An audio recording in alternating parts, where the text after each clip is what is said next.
কিয়ামতের সময় সব মানুষগুলো যখন ইন্তেকাল করবে, সব জিনেরা যখন ইন্তেকাল করবে, সব ফেরেশতারা যখন ইন্তেকাল করবে, বাকি থাকবে মালাকুল মাউত। মালাকুল মাউত এসে বলবে, আল্লাহ আপনার কথা মতো সবাই শেষ, মানুষগুলো নাই, জিনগুলো নাই, আমার সতীর্থ ফেরেশতাগুলো নাই, মহাবিশ্বে আর কেউ নাই। আল্লাহ বলে, এখন কে আছে? মালাকুল মউত বলবে, আল্লাহ তুমি আছো আর আমি। তুমি তো আল হাইয়্যু আল কাইয়্যুম, অবিনশ্বর, শাশ্বত, চিরঞ্জীব, কোনদিন মরবা না, তুমি আছো আর তোমার গোলাম আমি আছি আজরাইল। মহাবিশ্বে কয়জন আছে মাত্র? জোরে বলেন। এক হচ্ছেন আর হচ্ছে মালাকুল মউত। আল্লাহ তুমি আছো আমি আছি। আল্লাহ বলবে, ঠিক আছে, এবার তোমার মরণের পালা। মুত ইয়া মালাকাল মউত, হে মৃত্যুর ফেরেশতা তুমি মরো। মালাকুল মাউত আল্লাহর আদেশ বাস্তবায়ন করতে যে বিকট একটা চিৎকার দিয়ে মৃত্যুবরণ করবে। ওই চিৎকার দুনিয়ার মানুষেরা, চিৎকারের আওয়াজ যদি দুনিয়ার মানুষেরা শুনতে পেত, দুনিয়ার মানুষের প্রত্যেকের কানের পর্দা ফেটে মুহূর্তের মধ্যে সব লাশ হয়ে জমিনে পড়ে রইত। ভয়ঙ্কর চিৎকার দিয়ে মালাকুল মাউত বিদায় নিবে, কেউ নাই। এবার বলেন তো, মহাবিশ্বে মহাশূন্য, কেউ নাই, উপরে নিচে সামনে পেছনে ডানে বায়ে কোন সত্তা, কোন জীবিত সত্তার আছে? একজন ছাড়া, তিনি কে? কুল্লু মান আলাইহা ফানি ওয়া ইয়াবকা ওয়াজহু রাব্বিকা যুল জালালি ওয়াল ইকরাম। পড়েন, ফাবিআই আলাই রাব্বিকুমা তুকাজ্জিবান। কেউ থাকবে না একজন ছাড়া, একজন ছাড়া। এই ড্রোন দেখে হাত নাড়ালে হবে? আমার দিকে তাকাইতে হবে, কথা শুনতে হবে। মহাবিশ্বে কেউ নাই, একজন সত্তা ছাড়া। আওয়াজ করে বলেন, তিনি কে? এবার আল্লাহ ডেকে বলবেন, লিমানিল মুলকুল ইয়াউম, লিমানিল মুলকুল ইয়াউম।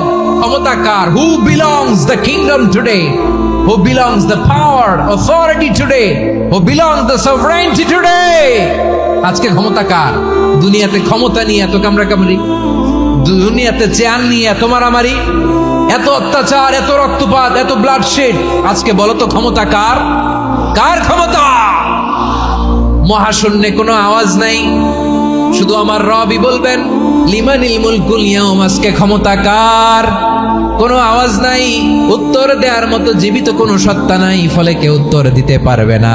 আল্লাহ নিজেই প্রশ্নের উত্তর দিয়ে বলবেন, লিল্লাহিল ওয়াহিদিল কাহ্হার। একচ্ছত্র অধিপতি, ক্ষমতার মালিক আল্লাহ ছাড়া কারোর জন্য কোনো ক্ষমতা নাই। চিল্লায় বলেন ঠিক কি না?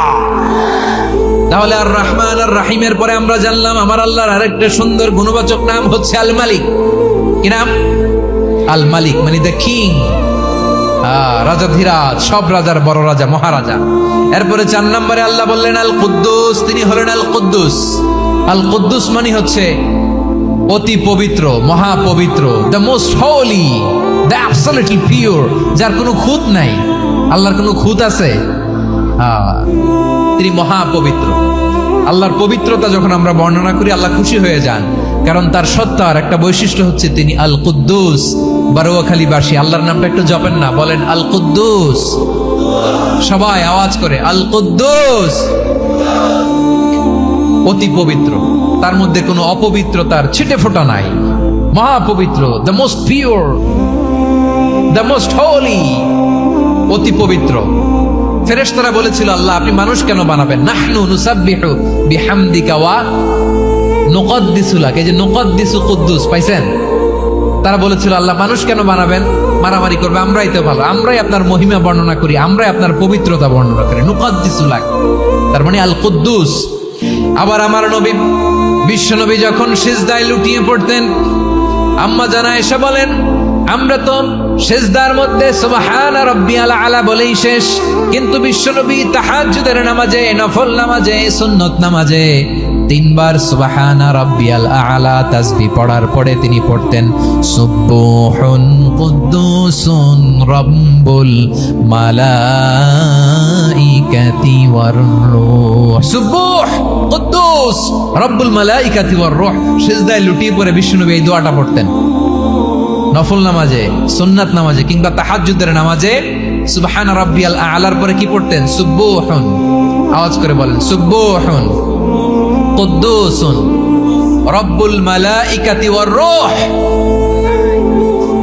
মানে আল্লাহ আপনি প্রশংসিত, আল্লাহ আপনি অতি পবিত্র, আপনি সব ফেরেশতা কুলের রব, ফেরেশতাদের সরদার জিব্রাইলের রব। সুবহানাল্লাহ।